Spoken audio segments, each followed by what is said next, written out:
अब मैं आपको पाकिस्तान की मिस इन्फॉर्मेशन कैंपेन के बारे में अवगत कराऊंगी। पहला, पाकिस्तान ने यह क्लेम किया कि उसने अपने JF-17 से हमारे S-400 व ब्रह्मोस मिसाइल बेस को नुकसान पहुंचाया, जो कि बिल्कुल गलत है। दूसरा, उसका यह भी मिस इन्फॉर्मेशन कैंपेन था कि हमारी एयरफील्ड्स जो कि सिरसा, जम्मू, पठानकोट, बठिंडा, नलिया और भुज में हैं, ये उसका मिस इन्फॉर्मेशन भी बहुत गलत है। तीसरा, पाकिस्तान के मिस इन्फॉर्मेशन कैंपेन के मुताबिक हमारे एम्यूनिशन डंप्स जो चंडीगढ़ और बियास में हैं उसका डैमेज हुआ, यह भी बिल्कुल गलत है। हमने आपको मॉर्निंग ब्रीफिंग में बताया था विथ फैक्ट्स एंड फिगर के साथ कि ये सारी चीज़ें बिल्कुल सही सलामत हैं। अब मैं आपको बताना चाहती हूँ कि पाकिस्तान के एक प्रेस कॉन्फ्रेंस में ये बात की गई थी कि उनके सीनियर मिलिट्री ऑफिसर्स जो कि पूरी तरह से ये भ्रामक हैं और तथ्यों से दूर हैं कि पाकिस्तान की ओर से ये झूठा आरोप भी लगाया जा रहा है कि भारतीय सेना ने मस्जिदों को नुकसान पहुंचाया।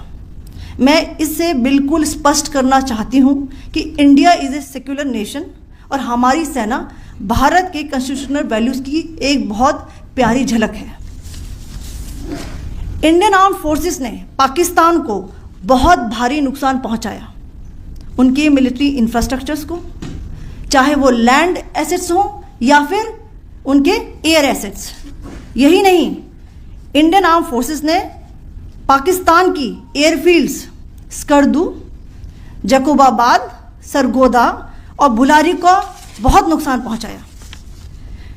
इसके अलावा पाकिस्तान के air defence system, radar system, उनको भी एयर स्पेस में अनटेनेबल किया। यह भी बताना चाहती हूँ कि लाइन ऑफ कंट्रोल के पास पाकिस्तान के command and control logistic installations और उनके मिलिट्री इंफ्रास्ट्रक्चर्स, मिलिट्री पर्सनल्स का इतना भारी नुकसान हुआ कि पाकिस्तान की ऑफेंसिव व डिफेंसिव कैपेबिलिटी को नष्ट कर दिया गया।